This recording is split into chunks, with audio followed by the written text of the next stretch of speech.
Theresa Caputo has spent years perfecting her unique gift, the ability to connect with spirits from the other side.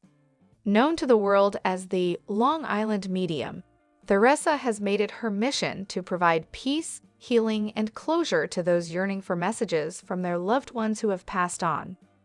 In the new Lifetime special Theresa Caputo, Raising Spirits, viewers are treated to a heartwarming and emotional compilation of Theresa's most profound readings.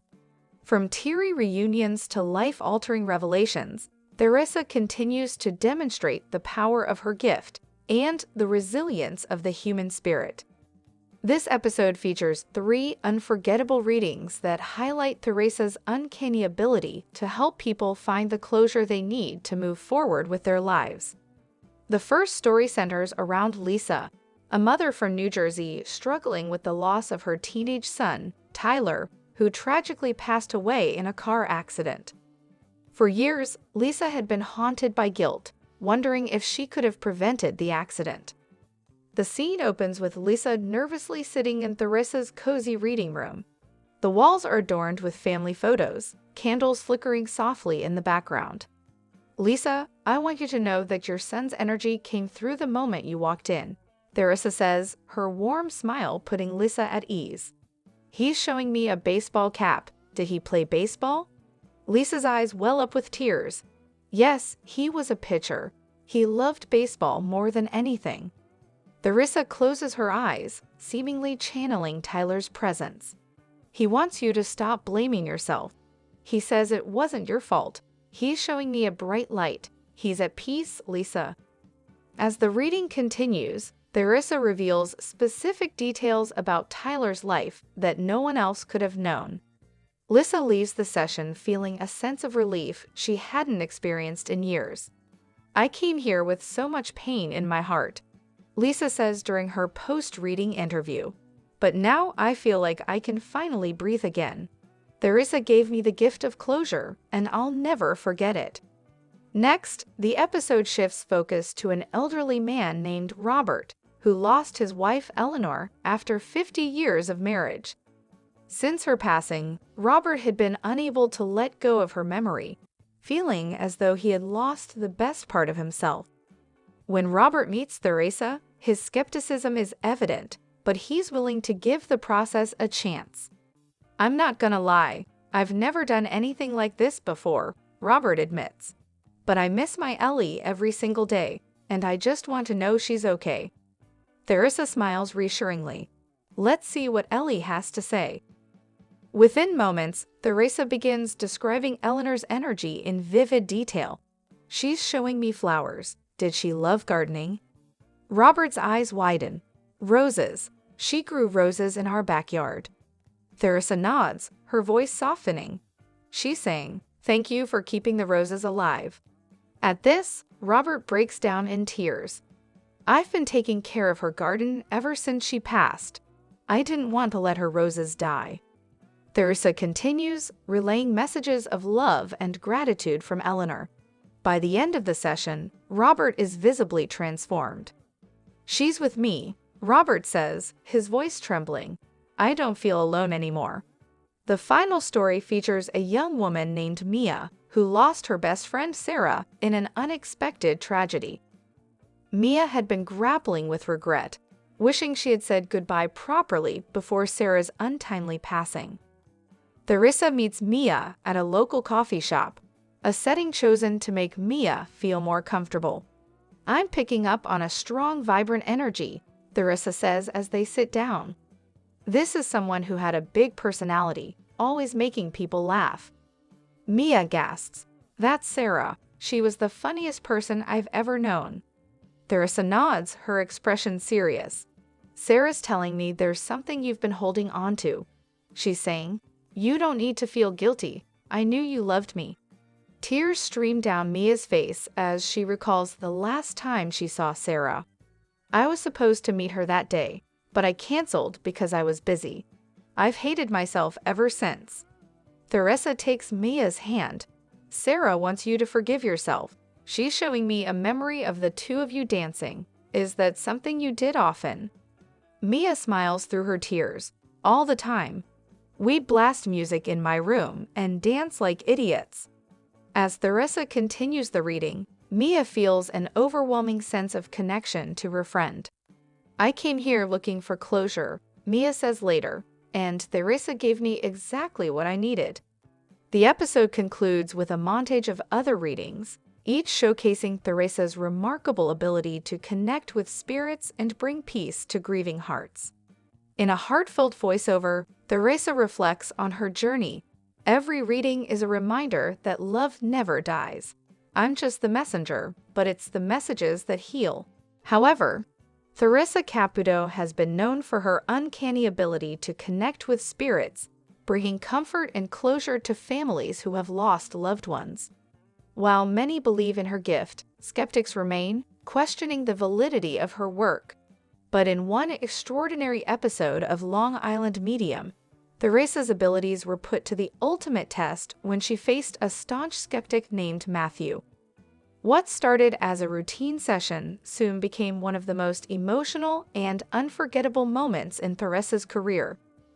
Matthew, a 45-year-old science teacher from New Jersey, had always been dismissive of mediums and the supernatural. He believed that Theresa's abilities were nothing more than clever tricks designed to prey on vulnerable people. "I don't believe in this stuff," Matthew admitted during his pre-session interview.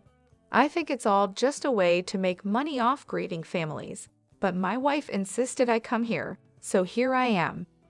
Matthew's wife, Caroline, had lost her mother, Linda, a year earlier and had been struggling with unanswered questions ever since. She hoped that Theresa might be able to provide some closure, but Matthew remained unconvinced.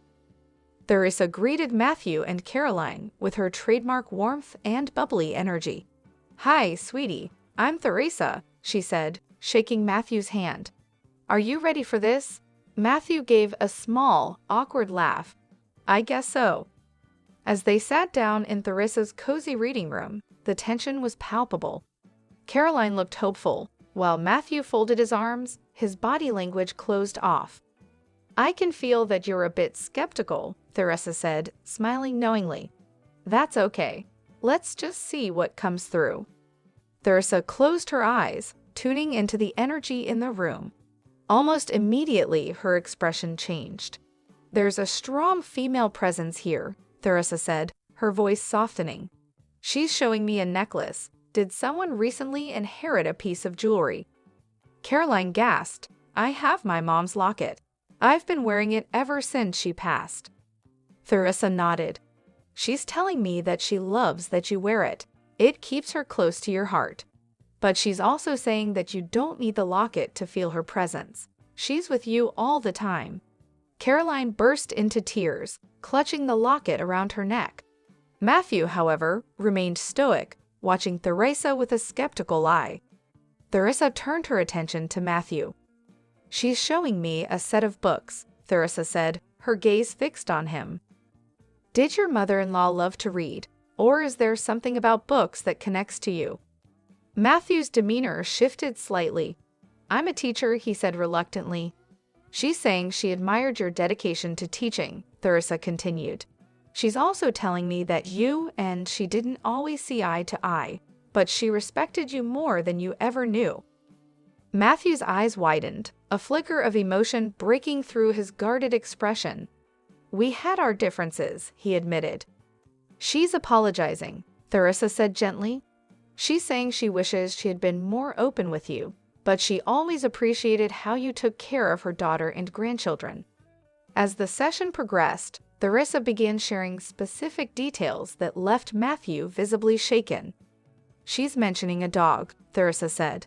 "A small dog that used to sit on her lap." Matthew's mouth fell open.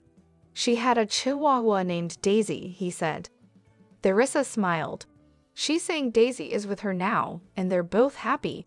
She also wants to thank you for everything you did when she was sick. She's showing me a hospital. Did you visit her a lot?" Matthew nodded, his voice barely a whisper. "I was there almost every day. She's saying, thank you for being there when I needed you most." At that moment, tears streamed down Matthew's face. The man who had walked into the session with skepticism and doubt was now overcome with emotion. After the reading, Matthew admitted that he was deeply moved by the experience. "I don't know how to explain it," he said, wiping his eyes. Theresa mentioned things she couldn't possibly have known. It felt like Linda was really here with us. Caroline hugged her husband tightly, tears of her own streaming down her cheeks. "This is exactly what I needed," she said. "I feel like I can finally move on." Theresa, ever humble, said in her post-session confessional, "It's not about convincing people to believe in what I do. It's about bringing healing and peace. If Matthew left here feeling even a little lighter, then I've done my job."